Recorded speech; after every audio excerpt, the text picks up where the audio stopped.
19세기에 남아프리카의 목사였던 앤드류 머레이라는 목사님은 거룩한 교제를 힘쓰라고 말하면서 이러한 말을 남깁니다.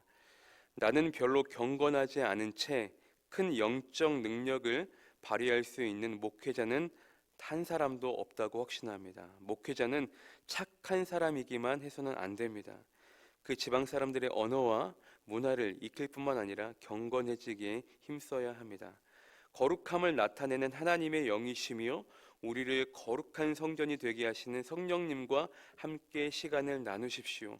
이처럼 거룩한 교제를 위해 시간을 기꺼이 내어 드리십시오.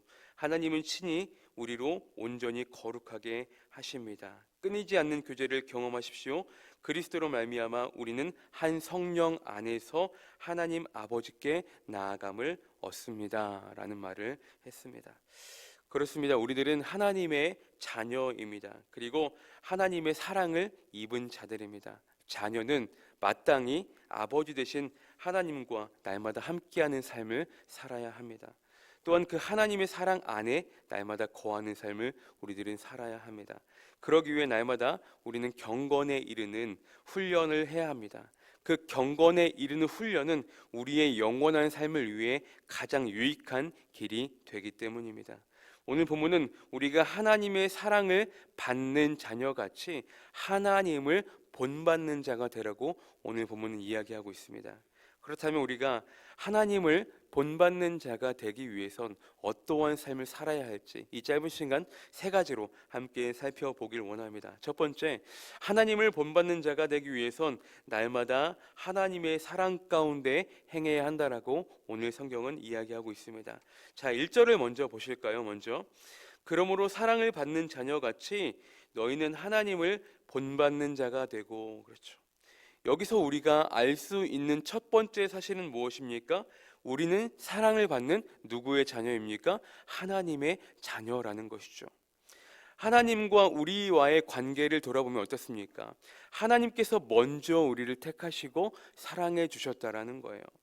날 먼저 사랑하시고 그런 날 위해 예수 그리스도께서 날 위해 먼저 죽으시고 또한 그런 날 위해 먼저 다시 사신 분이 주님이시라는 것이죠. 그렇게까지 우리를 사랑하신 그 하나님을 우리가 본받는 자들이 되어야 한다라고 오늘 본문 말씀은 이야기하고 있는 것입니다.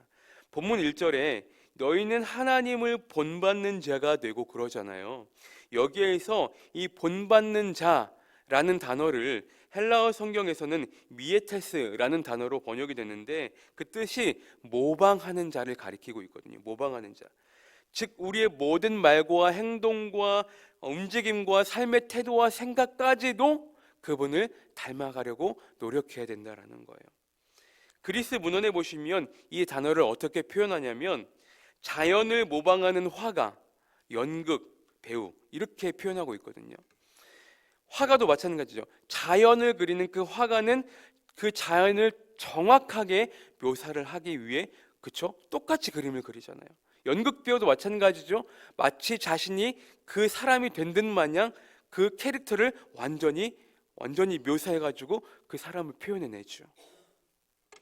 하나님을 본받는 자라는 것은 우리가 하나님처럼 될 수는 없지만 하나님이 우리에게 하신 것처럼 그 말씀대로 우리가 살아내도록 최선을 다하는 삶을 살아야 한다라는 거예요.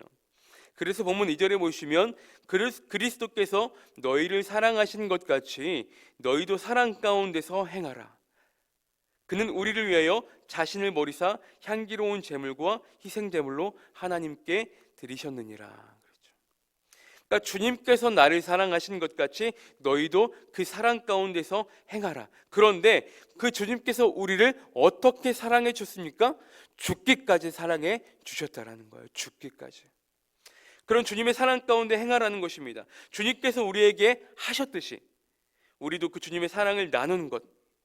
우리가 어제도 함께 말씀을 나누었지만 하나님의 사랑은 무슨 사랑이라고요? 나누는 사랑. 그렇죠. 사도 요한도 요한일서 3장 18절에서 이렇게 기록하죠. 말과 혀로만 사랑하지 말고 행함과 진실함으로 하자. 그렇죠. 그렇다면 사랑 가운데 행한다라는 것은 무엇을 의미할까요? 바로 예수 그리스도의 사랑을 우리의 삶 속에 구체적으로 실천하는 것을 의미하는 것입니다.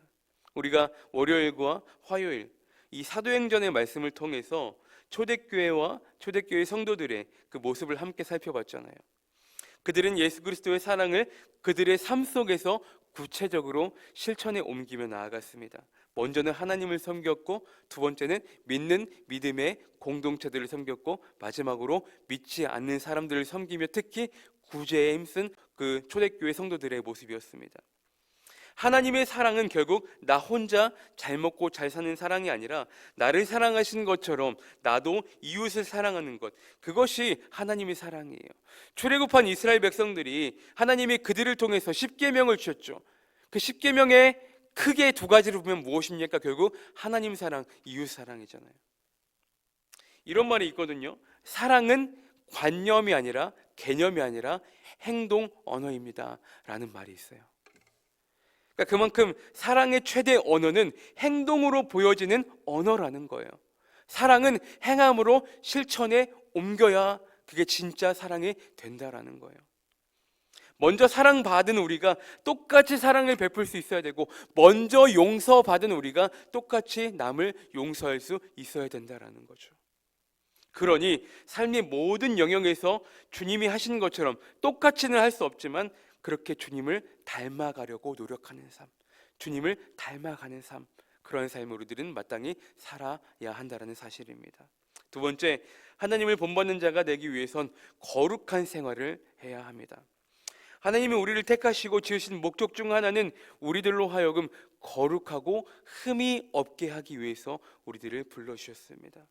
그래서 그 일을 완성하기 위해 예수 그리스도를 이 땅 가운데 보내신 것이죠.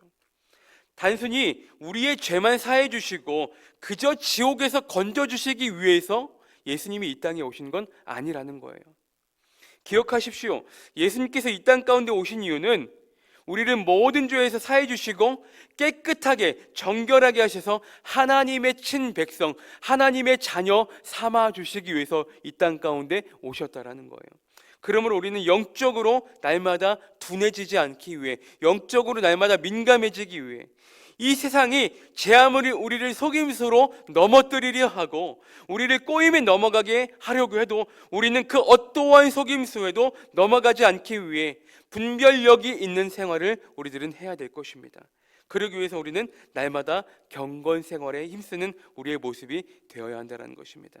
그래서 오늘 본문 3절에서 5절은 우리 속에 있는 악한 쓴 뿌리들, 모든 죄악들, 더러운 것들을 하나님의 말씀으로 깨끗하게 우리가 씻어내야 한다라고 이야기하고 있는 것입니다.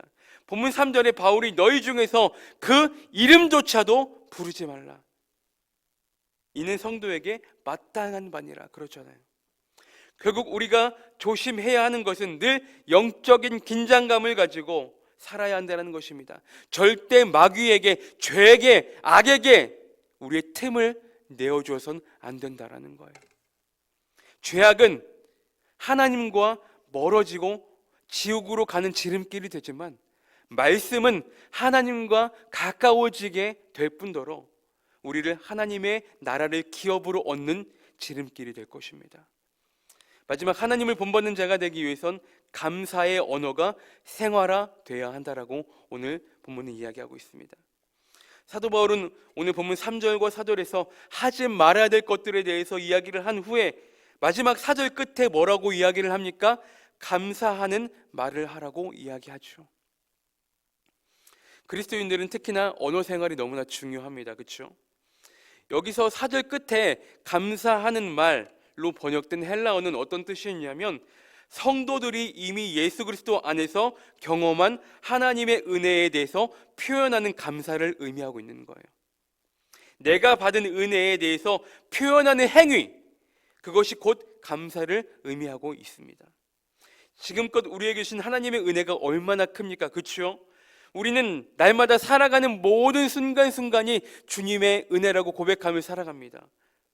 여러분, 주님의 은혜, 우리가 정말 살아가는 모든 순간순간이 주님의 은혜임을 여러분들은 믿으십니까? 아멘이죠. 죽을 수밖에 없는 우리를 영원한 생명으로 하나님의 자녀 주신 특별한 은혜들을 우리는 또한 받았습니다. 그래서 날마다 우리에게 주신 그 은혜들을 기억하며 살아가는 것, 그것이 바로 하나님을 본받는 자의 삶이 될 것입니다. 제가 종종 이야기하지만 신앙생활의 다른 말은 하나님께서 나에게 주신 은혜와 사랑들을 기억하며 살아가는 것, 그게 신앙생활의 출발입니다. 그러면서 5절에서 한 번 더 정확하게 짚고 넘어갑니다. 너희도 정녕 이것을 알거니와 음행하는 자나 더러운 자나 탐하는 자 곧 우상숭배자는 다 그리스도와 하나님 나라에서 기업을 얻지 못하리니. 우리는 이미 다 알고 있어요. 어떤 것이 죄인지, 어떤 것이 죄악인지 아닌지 우리는 다 알고 있어요. 어떤 것이 하나님이 기뻐하시는 것인지, 어떤 것이 하나님이 싫어하시는 것인지 우리는 이미 너무나 잘 알아요. 그런데 알매도 불구하고 하나님이 싫어하시는 것을 한다라고 한다면 그것은 절대로 정말로 큰 문제가 되는 것이겠죠. 하나님 나라에서 기업을 얻지 못하는 자가 되고 말 것입니다. 신앙생활의 원리는 너무나 간단하지 않겠습니까? 하나님이 좋아하시는 것 열심히 행하는 것이고 하나님이 싫어하시는 것 안 하는 게 신앙생활의 원리일 것입니다. 그러므로 오늘 우리에게 주신 귀한 하루도 우리가 하나님 안에서 하나님을 온전히 본받는 자가 될 수 있는, 그래서 하나님 나라의 기업을 다 받고 누리시는 저와 여러분들의 삶이 되시기를 주님의 이름으로 축복합니다. 하나님을 본받는 자, 그 사람은 예수님을 닮아가려고 노력하는 사람입니다. 우리 모두 예수님을 닮아 주님께 주시는 참된 복과 은혜를, 하나님께서 우리에게 주시는 기업을 다 받고 누리시는 저와 여러분들의 귀하고 복된 삶이 되시기를 주님의 이름으로 간절히 축원합니다.